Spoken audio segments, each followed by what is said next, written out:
It's time for Views from the Stands with your hosts, Stevie B,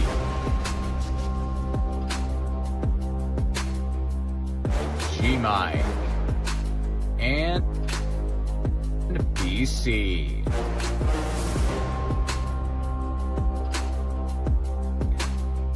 Let's get it poppin', y'all.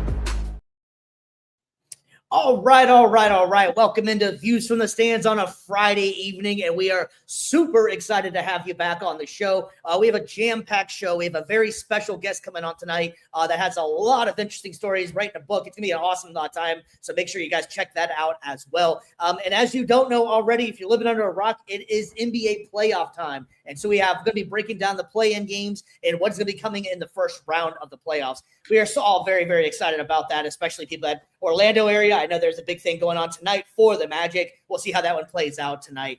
We also have an interesting debate that if we have some time we want to get to. Baseball fights. What the hell is going on with that? It seems like every couple of weeks there's been like a bench clearing fight.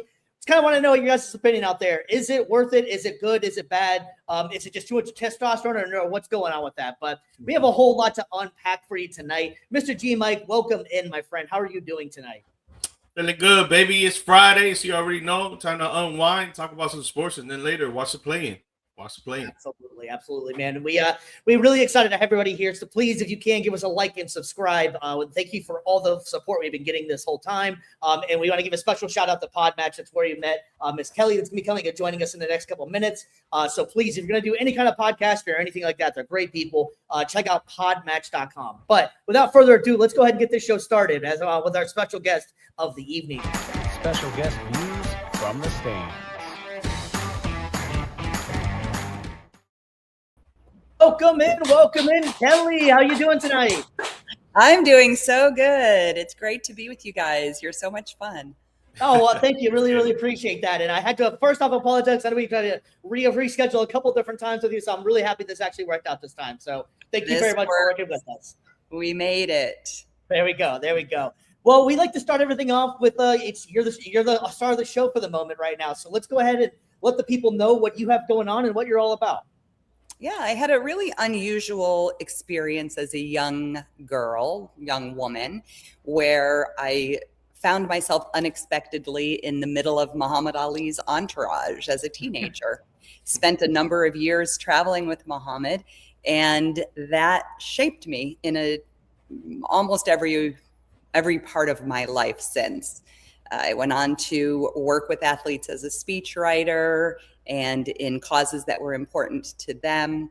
I married an NFL player, and later in life, we just felt called to really use the experiences that we'd had in our life to advocate for athletes' brain health, and particularly that of fighters, where the resources and support is pretty non-existent, and yet the long impact of a boxing career is really incomparably difficult.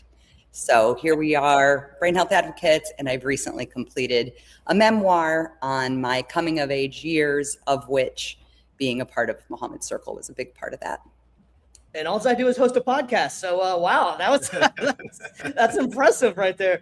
So we got to start right from the top up there. So Muhammad Ali, how did that even happen? How, a lot of the younger generation as well, that they only seen YouTube videos and never got a chance to actually see him fight or any of that kind of stuff. So maybe explain a little bit more who Muhammad was and how did you end up getting involved with Muhammad Ali?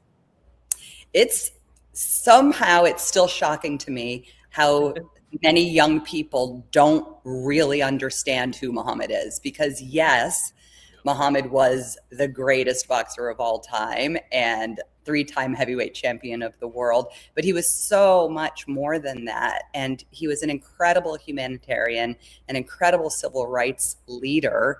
He made such a difference for really all athletes, because he led the way in ushering athletes into a much larger platform than sports themselves. And, we've all heard, what is it, like shut up and dribble or something is the line. We've all heard those kinds of comments. Exactly. There are people that really want an athlete to stay in their lane. But Muhammad had no lane. He had his purpose, he knew, was so much greater than his sport. He had an incredible gift as an athlete, and he knew he could use that for something much more important. So, was your question who is Muhammad, or was your question how did I end up with Muhammad? A little bit of both, honestly. It's just an interesting story. Just reading over your bio before we got on the show and stuff. Like, it's all you right now. Just lead the way on that. It's really interesting. How did you end up meeting him as well?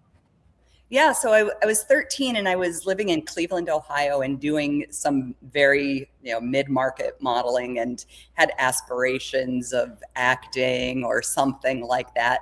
Basically, I was a girl who didn't feel important, didn't feel special, and wanted to find a way to make myself feel worthy. And so those were the paths that I was looking at that point in time. And my agency in Cleveland sent me to New York. And my mom and I were in the lobby of the Plaza Hotel in New York, and Muhammad was also staying there. He was there with his entourage. I had left my modeling portfolio in the back of a taxi cab. I was crying in the lobby, and Muhammad did what Muhammad does, what Muhammad did through his entire life, which is looks at whoever God puts in his path and says, what does this person need, and what can I do to help them? And Muhammad saw me hurting, sent Gene Kilroy, his business manager, across the lobby to find out what was wrong and what we needed. And that was the start. Gene had a background with MGM Studios. He vowed to help me not only replace my portfolio, but get me connected to some career opportunities. And they started inviting us to things. And in a very short time, it stopped being an invitation, and it was just an assumption that where they went, we would go. And so by the time I was 14, we were traveling pretty regularly with them. That is amazing, and how fate happens sometimes, Yeah, it's still odd to me. When my daughter, when our oldest daughter turned 14, I said, what was my mother thinking? Never in a million years would I look at my teenage children and think, oh yeah, they need to be traveling, headed to Vegas, headed to Australia, headed here or there with some athlete in his entourage. Like, it seemed crazy, but at the time it felt like a career opportunity, but it felt so much bigger than that. It felt like we just have the opportunity to be in the orbit of such an extraordinary human. And we jumped on it, and it was an adventure. My mom tends I can imagine you probably would have felt even worse if you didn't take the opportunity. There would have been so many things looking back in life, like, why didn't I just take that? If it fails, it fails. But who else can say I got to hang out with Muhammad Ali all the time? Yeah, and that first day when we met, I thought that that's what had happened. Oh, I got to meet this boxing star. Isn't that cool? I had no idea that it would consume, that one meeting would consume the next many years of my life and really shape and form me in the things that I care about and the way I see people and the way I see myself. But it did. So the title of the memoir was Little Trouble, correct? Yeah. And I was reading a little bit about that. That's an interesting nickname that he gave you, correct? He did. He started out calling me, my mom Trouble 1 and me Trouble 2. And then I just became Little Trouble. So at first when he said that, I felt, it was kind of like validation. Like, okay, I've got a nickname. That means we belong. We're part of the group. It was special to me. And as I wrote the book and saw some things differently than I had seen them as I lived through them, it came to have some different meanings than I understood. I see a lot of the ways that Muhammad looked out for me and protected me and tried to protect my innocence. It was an impossible feat, but he did his best. And, I see that Trouble was not just a random nickname. There was a lot of trouble around, and I found some of it. But in a day of social media being so great, back in the day, it wasn't like that. Being a part of his entourage, seeing all the good stuff that he did for people, what he tried to be an advocate for just human beings in general. How well do you think that he would use social media and his platform today to just do all the great things that he did? It's funny because he's all over social media now. At least, okay, my algorithm, because they know what I'm interested in. But there's a ton of Muhammad there now. So he as humble as he truly was, which I think some people don't believe because of his just PR bravado, but as humble as he was, he did love attention and loved people, and he knew how to work it. He was a master. So I can't imagine that he wouldn't have really done great things with it. And yeah, the fact that he was the most well-known face, the most well-known name in the world without social media, worldwide, in the corners of, all corners of the earth, is pretty incredible. Like now it's easy to have a large audience. I did a podcast with someone in Nigeria today. So, it's easy awesome. to reach the world. But then it was not so easy. And yet there was something really incredible. And everyone had a heart for Muhammad. I mean, there was a time when he was not loved by all. Mm-hmm. But yep. That's what happens with greatness. That's what happens. Yeah. We have Kelly Baldwin, author of the memoir Little Trouble. Man, so there's he's not the only athlete that had a platform or anything like that. What would you say an athlete that reminds you kind of what Muhammad stood for, what he's going for now? Do you have any kind of athletes that you think that carry that torch right now? I mean, I don't think anyone comes close, but I know that, certainly LeBron has done great things with his school in Akron, Ohio. Honestly, okay, so this is not really the answer to your question, but it's the answer I'm going to give you. So I feel that one of the biggest problems we have in sports today is that athletes think about today and don't think about the future. And they feel like they're invincible. They're young. I mentioned that my husband played in the NFL, 7 years in the NFL. And when it comes time for a collective bargaining agreement, if the current active players were able to think 10, 20, 30 years ahead, they would have much different priorities. Mm-hmm. Right. But they think about what's best for them in their next season. Mm-hmm. They think about their contract, and they don't think about the long-term health of those legends who paved the way for them. So what I would really love to see in all sports, but in boxing particularly, sometimes you could have a $50 million, $100 million purse. Mm-hmm. Give 1%. 5% to a fund that would help retired fighters with primarily their brain health, but also just with living expenses or any other needs that they may have, because so many of them are living in poverty and have tremendous cognitive decline. Yeah. I think that's extremely well said and very thoughtful as well. I think that would be a fantastic fund. You mentioned about brain health, so you are segueing into it right there. So, how did you get involved in that, and what do you have going on with the brain health? Because that's an extremely important thing, especially boxing, the sport that you were talking about as well. Any kind of fighting, really. Yes, Muhammad always talked to me about finding your purpose, and as a teen, I think I felt a lot of pressure to follow the expectations that others had for me, measure up to how people wanted to judge me, do the things that other people thought were important. But Muhammad really stressed, don't worry about what other people think about you, worry about what you think about yourself. Find your purpose. You have a purpose, something special. You have a beautiful heart. I know you're going to do something important. And I feel like the way I ended up caring about athletes' brain health was just by opening my eyes. I feel like I was led into a pretty unique combination. I don't think there are a lot of women who have a background in boxing. Boxing is a male-dominated sport, far less so. There are great women athletes in boxing today, but the business end of boxing, et cetera, it's still a male-dominated sport. And then to have a husband who's an NFL veteran. Those are two arenas where there's tremendous concern, and rightly so, about the health of the athlete's brain.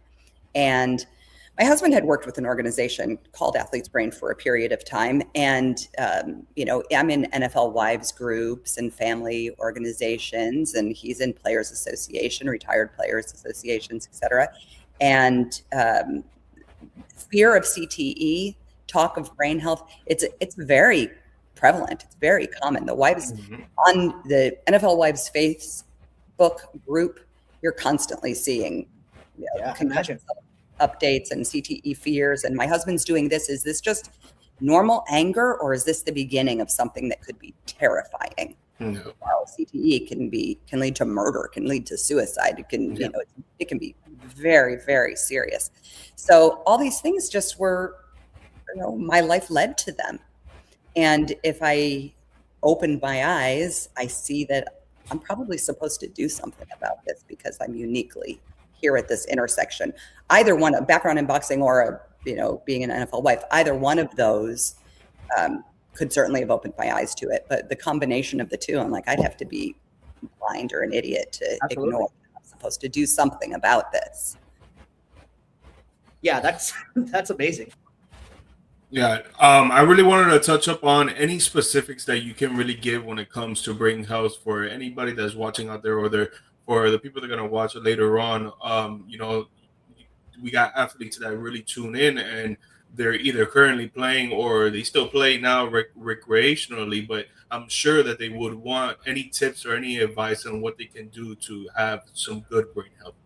Yeah, the biggest tip for an active athlete is actually something that's very simple, and that is hydration. And that might sound too simple, but because the brain is largely fluid, when you are dehydrated, your brain is far more susceptible to injury.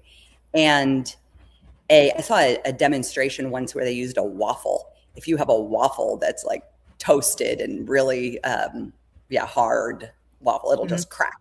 But if it's wet or thawed but not yet toasted, I'm talking about like a Lego Mayego kind of waffle or whatever. Yeah. It's soft, it's pliable. If you hit it, it'll just move and bounce back, as opposed to cracking. So our brain is very similar.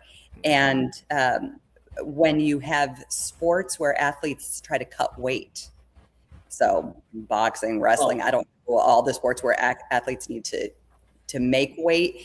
And maybe it's not that there's a weight limit. You could be a heavyweight and not have an actual weight limit, but promoters may give you a weight limit. You get a signing bonus if you come in under 220, you get, something like that. So sports where athletes are trying to make weight really lead to chronic dehydration, and particularly dehydration right prior to a fight or the activity. And it takes more. It's not like you can weigh in and then just drink and it's back. It takes a few days for your hydration to recover. So that would be the most simple advice that anybody could make a change in. It helped. You'd need the buy-in from coaches, trainers, and promoters, though, because the athlete can say, okay, I'm not going to cut weight, but it will impact their career in many cases. So that would be the simplest thing that would apply to current athletes. Yeah. So glad I try to drink a gallon a day. I don't know the specifics, and I don't want to give that, but just be spitting up and starving yourself and not drinking because you're trying to make weight. Yeah, I watch a lot of MMA, and they have that you can see sometimes that if they're really close to cutting weight, they'll just sit in the corner and just constantly spit just to get those couple ounces out. Because you're exactly right. Like that holds on, and you can't just replace that. There's some people that fall out on the stage, and it's really, that is great advice, actually. Go ahead. Easily corrected. Yeah, absolutely. So speaking of martial arts, I was looking as well. So you got inducted into the Martial Arts Hall of Fame, or what was that all about? That's interesting, because boxing background, martial arts, how did that all transpire? So boxing is considered by many to be the original martial art. Okay. And my husband and I were honored to be inducted, surprised, but honored because Sure. they recognize people who excel in the sport as athletes, but also who support the sport and the athletes. And when they first reached out to us and said, "You're going to be inducted," we were like, "No, we're not doing that. We're not doing that. We're not martial artists." And then they explained, that you are contributing significantly, and we wanted to honor that. And we agreed to it in largely. First of all, we knew it would be a fun party, but also we thought, hey, if it helps expand our platform and allows us to reach more people to be able to help them, then we'll do whatever it takes. So we went along with it. It was a lot of fun. This coming in about, I don't know, Rio, are we live on this or no? Yeah, we are live. Yes. Okay, so in like 10 days, we're going to the National Boxing Hall of Fame in Montebello, California. And that'd be awesome. We're just attendees. We're not inductees to this, but it'll be also a lot of fun. And we are in conjunction with a biopharmaceutical company that we work with, or biotherapeutic company that we work with, called the Crowley Center, and they have a product and a program called Renewing Athletes' Lives.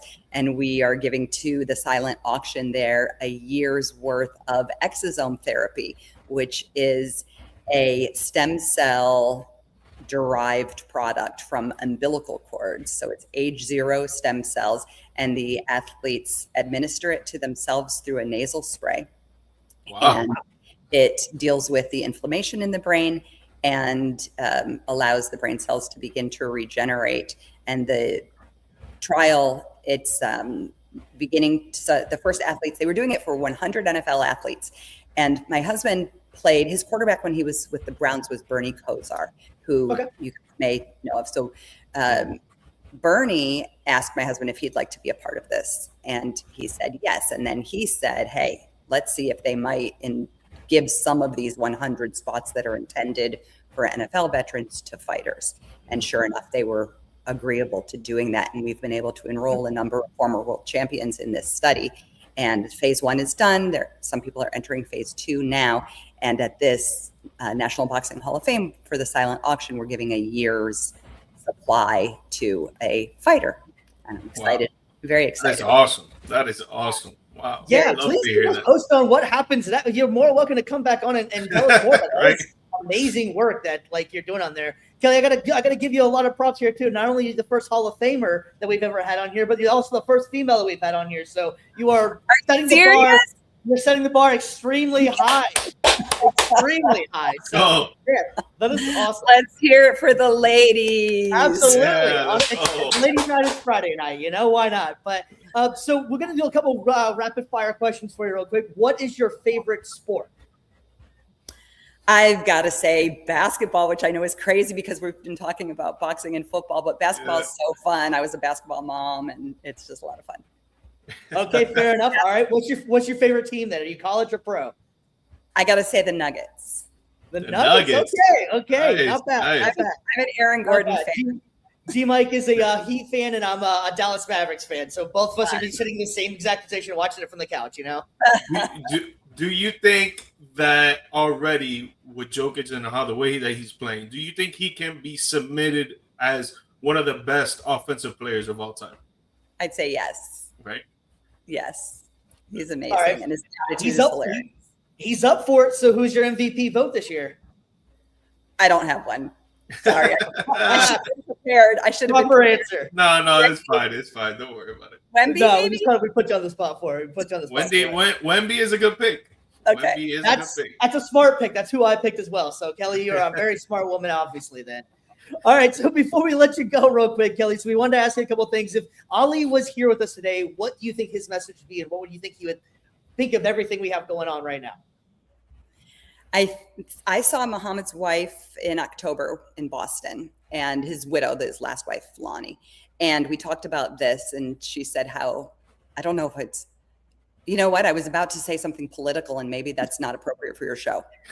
So you can shoot it. You can shoot it straight. We like that. She said that when Muhammad passed away 10 years ago this year, he was very happy with the direction that the country was in. And, race relations were also always something that were very near and dear to his heart. Yeah. So, and very personal. And so he was happy, and she felt like he would be very heartbroken. She misses him every day, as we do, but she's happy that he's not here to see some of the ugliness that is happening in that way. So that's one thing. And then the Ali Center in Louisville, Kentucky, has started the Muhammad Ali Index, which is an effort to promote compassion, and they measure the compassion in different cities. And I think that that's such a great way to continue Muhammad's legacy, is by focusing on compassion. And so I think his message would be to have compassion on one another and on yourself. Definitely. I wish there was more, outlets that promoted things like that, because I had no idea anything about that. So I'm really glad you was able to say something about that. But like, it's simple kindness acts that can make anybody just feel a little bit better. So like, I think that that's something that any time of the year, politically, whatever you got going on, anybody just be kind. It sounded like that's what he wanted you to be. Be kind and respect everybody. So I think that's just an easy message, no matter what area you're in, to go off of. So I totally agree with that. I think that's really awesome that he has, an organization like that. Yes, you should check it out. Definitely will. Definitely. I want to see if you throw us a bone here. But any crazy story that you had when you were younger with Muhammad Ali and being in his entourage? Oh gosh, I have 1,000 crazy stories, and let's go. I wrote 36 chapters about it. Oh gosh. Oh, speaking of which, where can we find the book before we forget here? Where can we find the book? I'm in search of a literary agent, so it'll be a while. Okay. It'll be a while, but I would love to come back when it comes out. Absolutely. Oh gosh.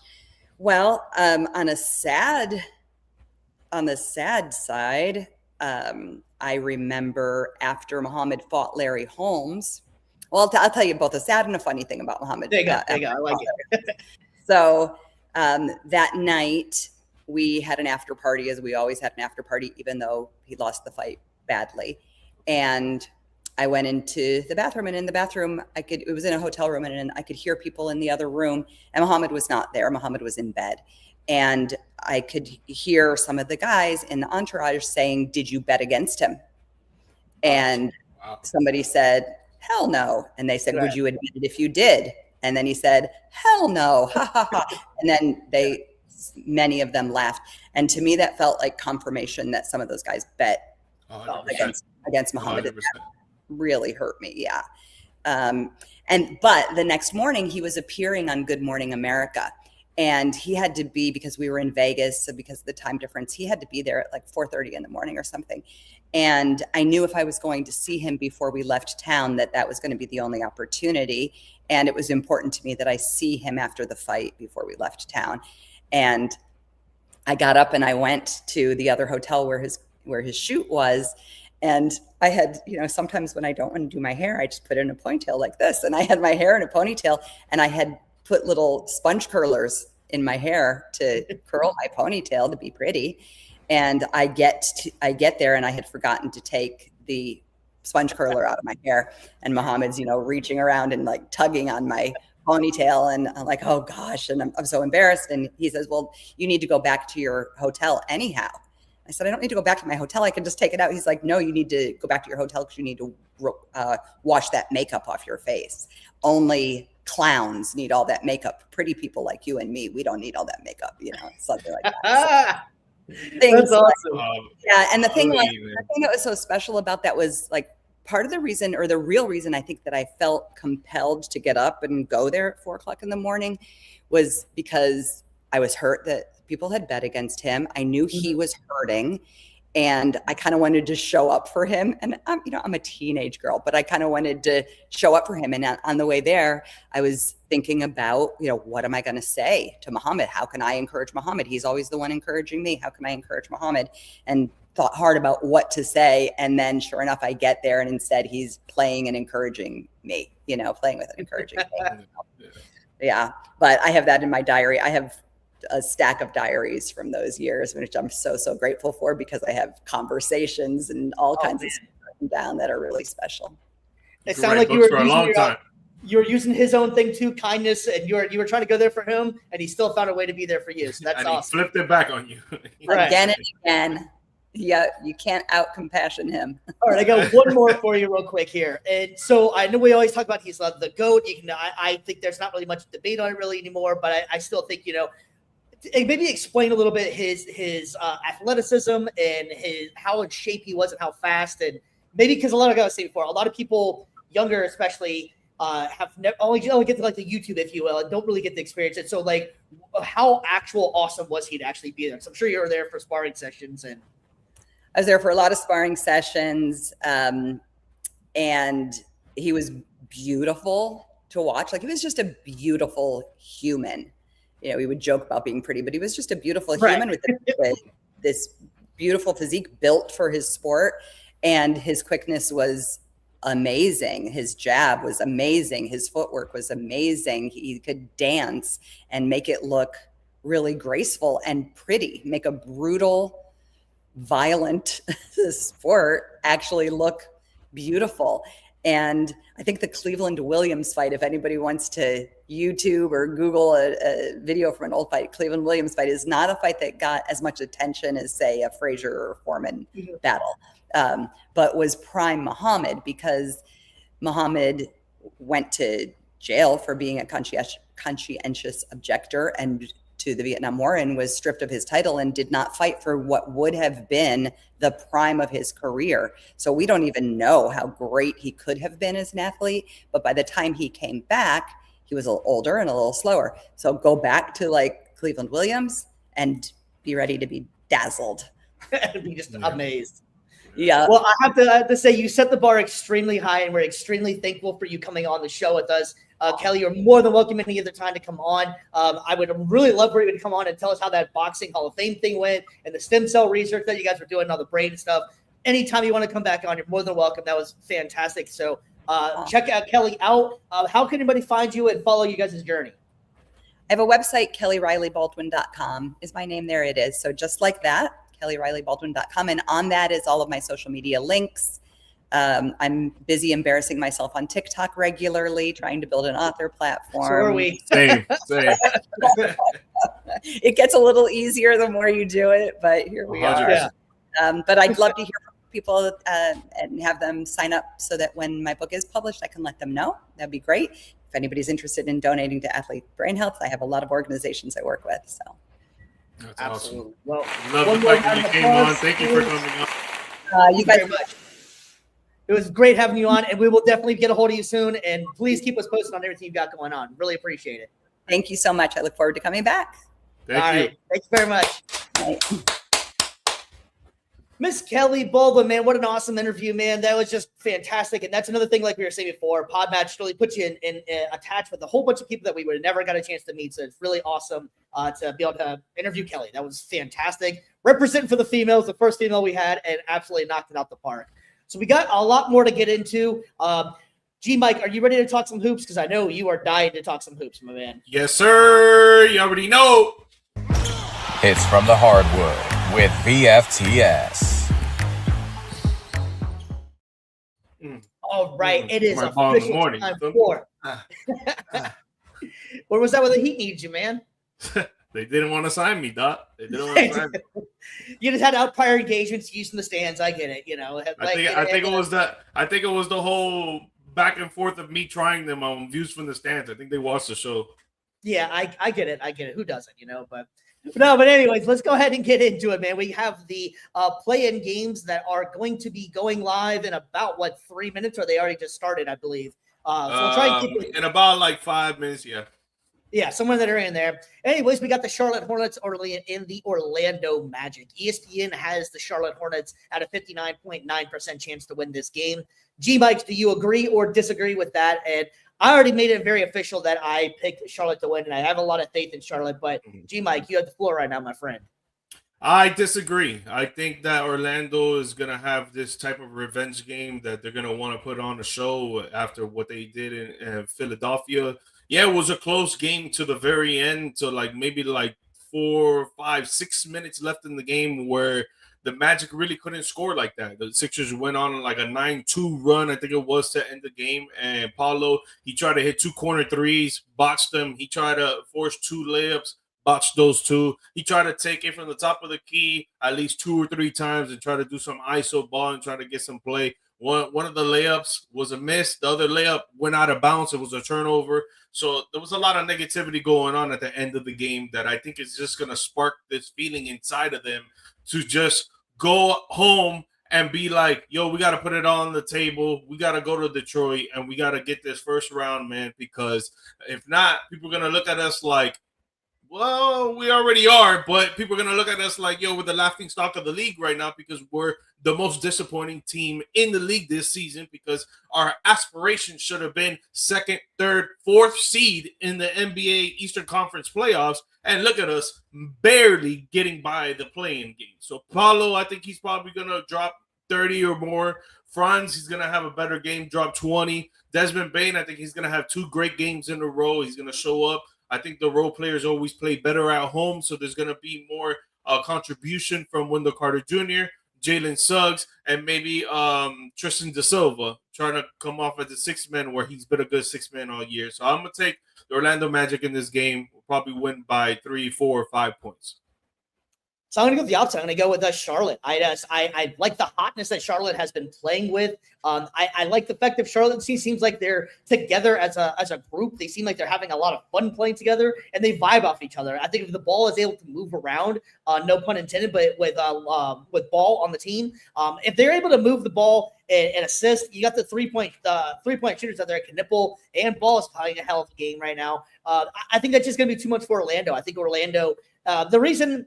I'm picking Charlotte, like I've already said, but the reason I'm going with Charlotte, I made a bold statement. I think Charlotte over Detroit as well, which we'll get into if that happens or not. But Orlando reminds me a lot of Detroit as well, and the offensive was what makes me scared. The defense is there, the toughness is there. I get worried about their offensive skills, and I think that they get kind of one-dimensional a lot of times, and so that kind of makes me nervous in these series because you have to win multiple games, obviously, to advance, and except for the play-in tournaments here. But I just like the way Charlotte's been playing lately. They're just been on fire now. They barely won that game last game, and Bam Adebayo obviously got hurt in that one, so that might have maybe changed the results of it.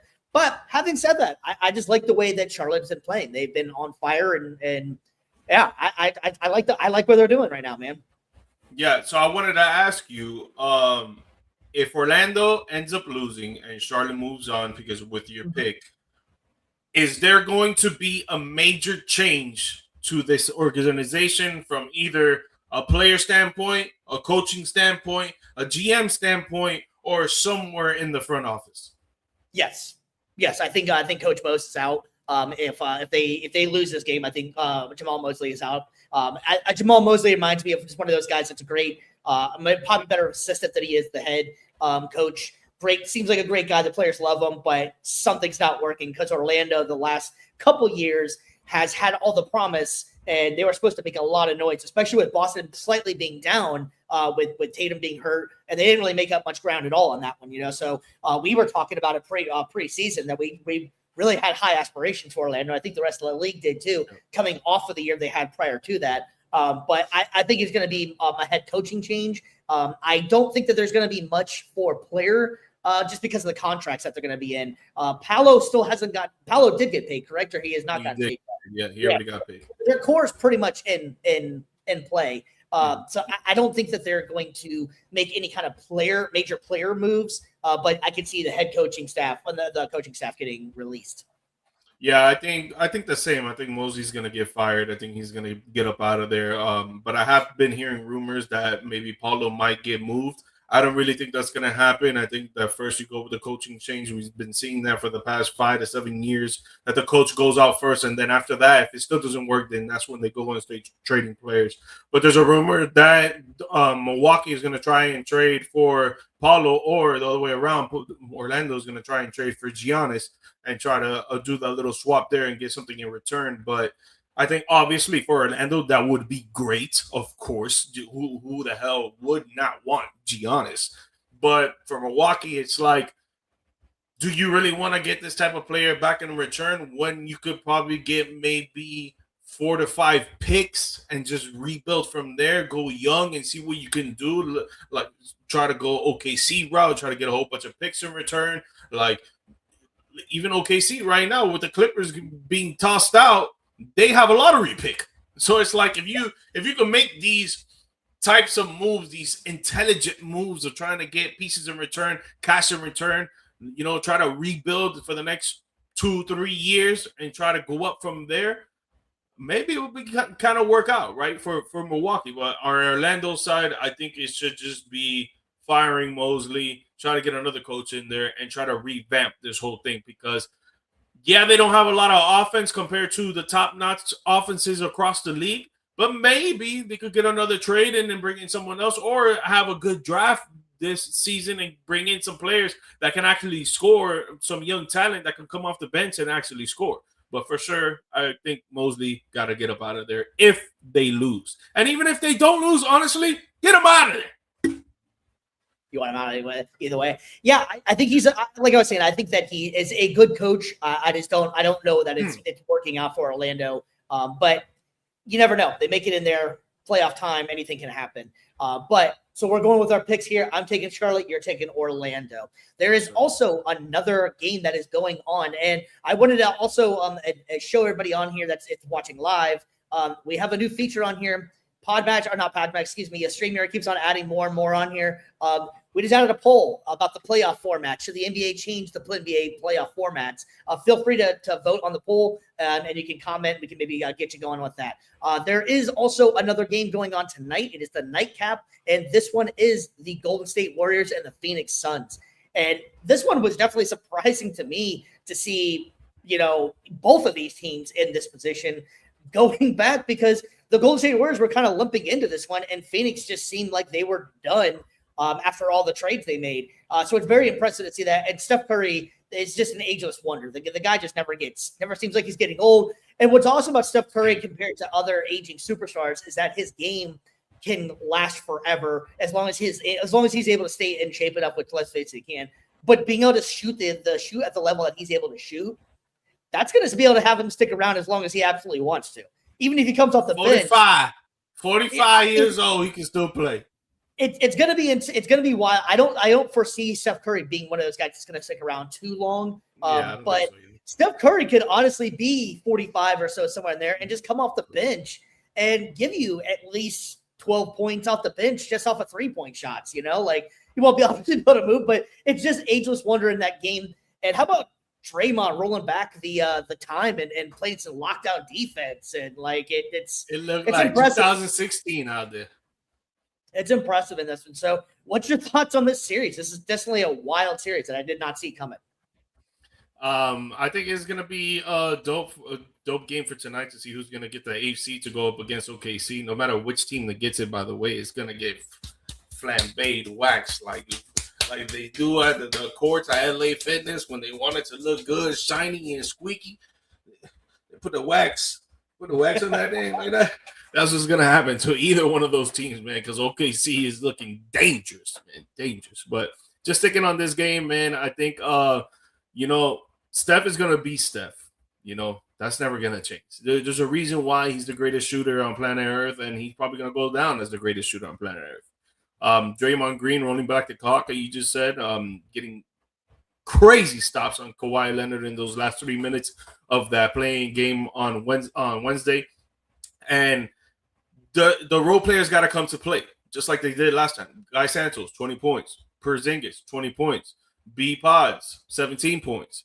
Horford, the dinosaur, the great dinosaur, the T-Rex, going crazy. 14 points. Hit 3 crucial threes at the last 5 minutes of the game.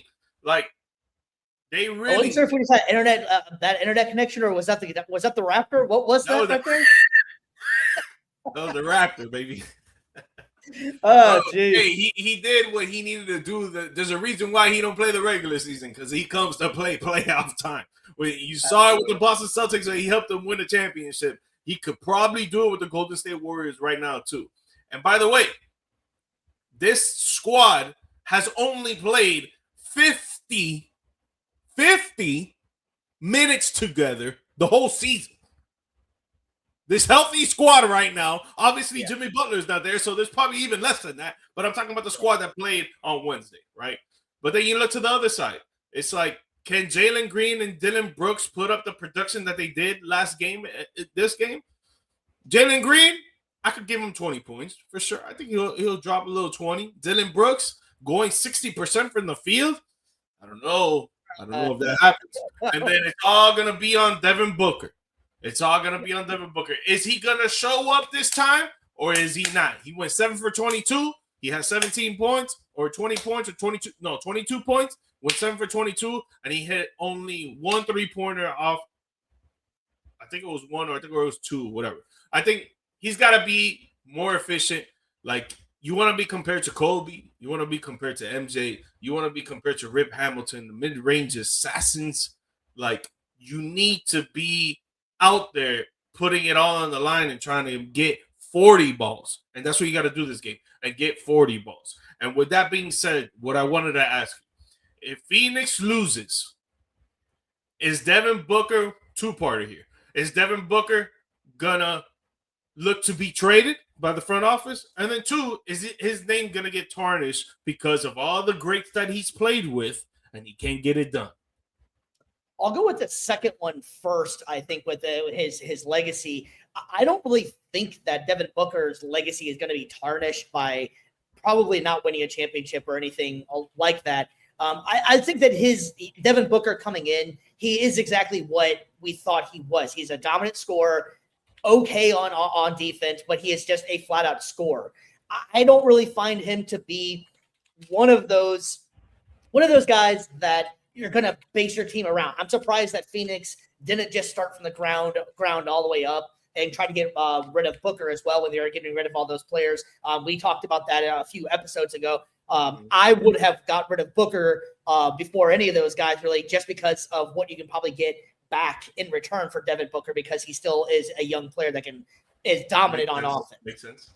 So I would have traded Devin Booker before I got rid of any of those guys, just so you can get more back in return. But having said that, I think Phoenix is ahead of schedule than what they expected to be, even in this position, to make some noise and possibly in the playoffs. So as far as that goes, I don't think that Phoenix is going to – I don't think he's going to ask for a trade, and I'm not sure that they're actually going to try and make a trade for him next year if this doesn't work out, because they already had that opportunity to do that. And now it's almost too little too late, I feel like, because – they should have probably just had the overhaul happen right away. And now they're going to, because they might make the playoffs, they're going to put themselves in a worse position for lottery picks than not, So I think he's going to be staying put. I see like he's going to be like a Suns lifer, in my opinion. Yeah, I don't think they're going to trade him either. I think they're going to keep him. They got to build around him. And, he's been the leader of that team since he's been drafted there. He's gone to the NBA Finals. Unfortunately, he lost to Giannis and the Milwaukee Bucks. He's got into several second rounds. He's lost to Luka. He's lost to several other teams as well, where he's had Kevin Durant, he's had Chris Paul, he's had DeAndre Ayton. Like, he's had some pieces around him where they could have got it done, and he didn't get it done, right? But if he doesn't come up to show tomorrow and he only drops 20 points, while everybody else is doing more work or taking more shots and being more efficient, I think his name is going to be tarnished, because this is a chance for you to prove that you can be a Kobe, you can be an MJ, you can carry a team to the playoffs, to further in the playoffs, to the promised land. Like, you need to be dropping high numbers and points if you want to be compared to these guys, which I know for a fact he wants to be compared to these guys. Who doesn't want to be compared to Kobe or MJ, right? If you're in the league, like, you're a shooting guard at that position as well, right? So you got to go out there. You got to put the team on your back. Yes, Jalen Green is a great pure scorer, for sure. I see why he's getting a lot of attempts. Dylan Brooks, he's the third guy on the team. He's a nice three-point shooter. Not great, but he's a nice three-point shooter. Way better defender. He showed that he could be efficient last game. But Devin Booker needs to be the one at the head of the throne and dropping 30-plus points tonight. Age-old question, who you got? Golden State Warriors, man. I think the role players are going to come up to play again. I think Steph Curry is going to show out like he always does. I think Draymond is probably going to play defense. down the line, just like he did on Kawhi, try to do it on Devin Booker or Jalen Green, depending on who's going on fire. And I think on this one, right, I think Porzingis is going to be a great beneficiary to this game as well, because I think the front court for the Phoenix Suns is wishy-washy, is kind of a little cocky. So I like to see Porzingis have another good game as well. I'm going to take Golden State to win. Yeah, I'm going to take Golden State as well. I just believe in Steph. Clutch games, meaningful games, that dude just shows up. And if Draymond can shut down some players, then I'm going to go with Golden State as well. I like the older guys in this situation to continue on this run that they're on, man. I can't even believe that they're in the position they are. If you would have said this a couple weeks ago, you would not have even been thinking of it or anything. So shout out to Golden State and the ageless wonder, Steph Curry. We're both taking Golden State in this one. And what do you get the reward for that? You get to go play Oklahoma City. So have fun with that. All right. Wax. Moving on to the guys that are actually in. Next game up on one of the docket here, we have the Cleveland Cavaliers and the Toronto Raptors. Cleveland is looking really, really good in this one. And this Harden thing has been working out pretty well, but this is what they got him for, and this is where it's all supposed to make sense and come together. I don't think Cleveland's going to have too much of a struggle getting past Toronto in this series. I'm going to go maybe in 5. But I think Cleveland will come out victorious in this, and I think that they just have the overall better team. Yeah, I agree with you. I would say 4. Honestly, I think they would sweep them. But the thing with Cleveland is, no, I agree with you. I think it's going to be a gentleman's sweep. But I would say 4. But the thing with Cleveland is, they always have that one game that they mess up and they're not focused and they're just out of whack and they're like, whatever. And then when it gets too away from them, they're just like, you know what? I'm gonna just throw in the towel. We'll get ready for next game. And you see them on the bench like this. You see them like that. And they do that all the time, bro. So it's like, I don't think that they'll sweep. I don't think they have the mentality for that, but I do believe that they're going to move on. James Harden, the floor general on the floor, he just makes it easier for everybody. You got Jared Allen dropping 20 points and 10 rebounds because of James Harden now. Donovan Mitchell, he's going to do his own thing. You just get out of the way and watch. He'll cook someone up with a step back 3 or take him to the rack and try to get a layup, a foul, or a dunk. Evan Mobley, I think you put him on the block, let him post fade away, or let him try to do a little shimmy, little Hakeem Olajuwon moves and try to get people up in the air so he could get some fouls. But yeah, I got Cleveland winning this in 5 games.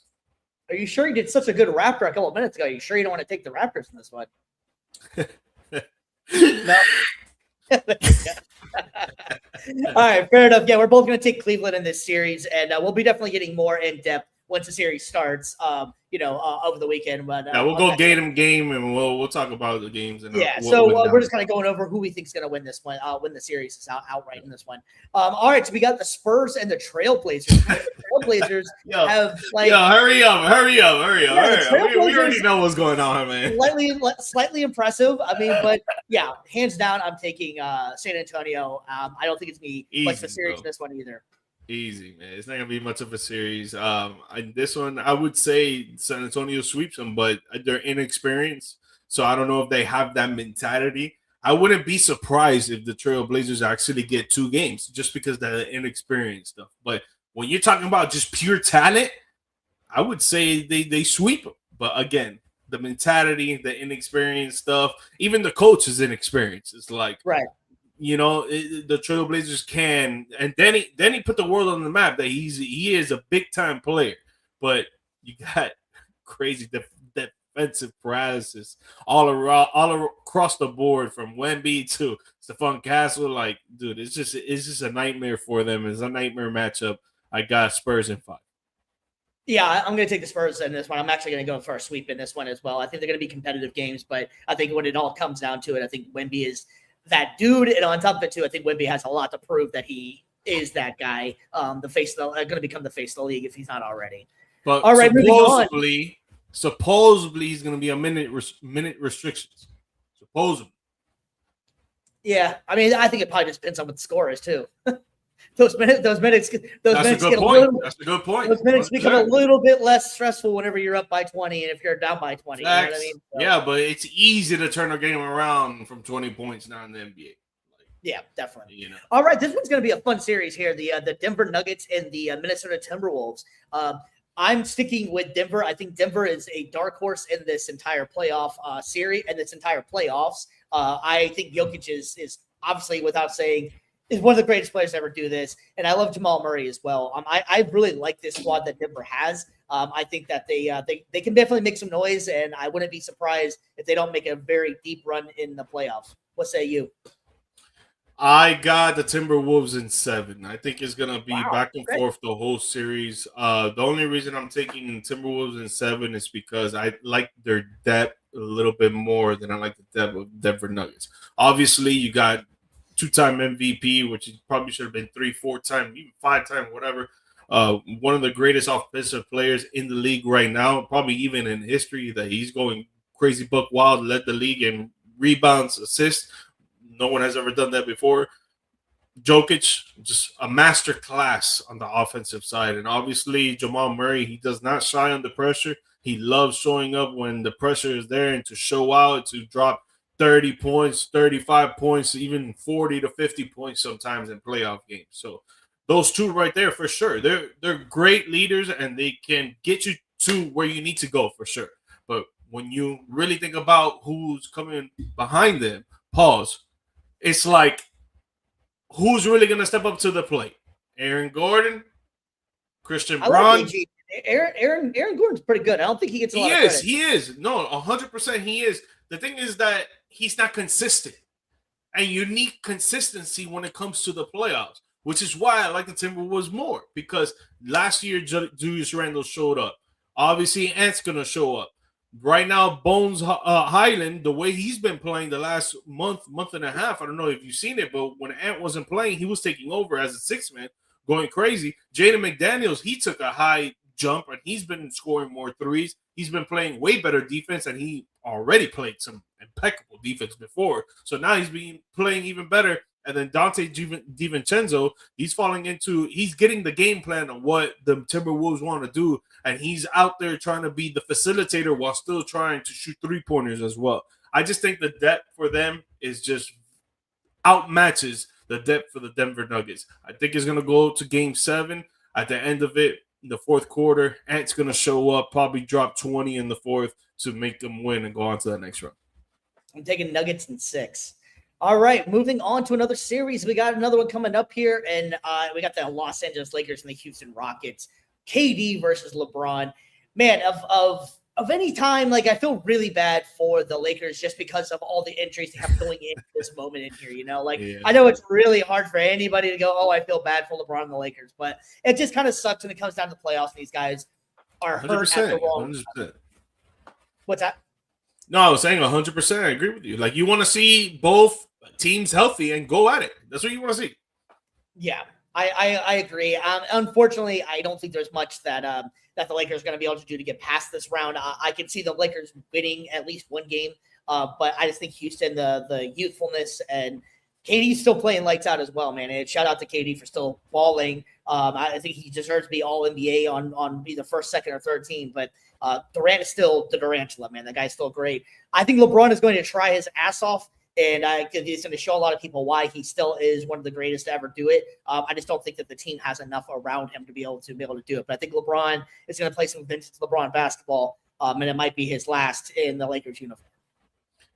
Very well said. A lot of things that you just said right now, I was going to say. The only thing I want to add is if he goes crazy that first game, I think they win that first game, right? And I think just because he goes crazy that first game, Houston's going to win 3 in a row. Lakers will probably win another one, and then that's it. The series is going to end.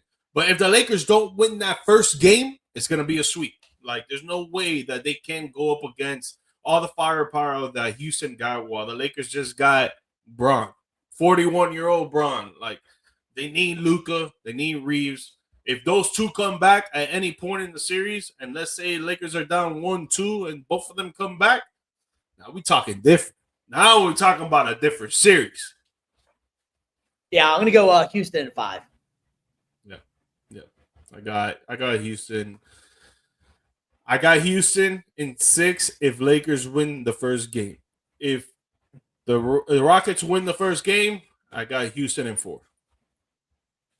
All right, man. We have the New York Knicks and the Atlanta Hawks. The Hawks been pretty hot lately, but I like New York in this situation, in his series.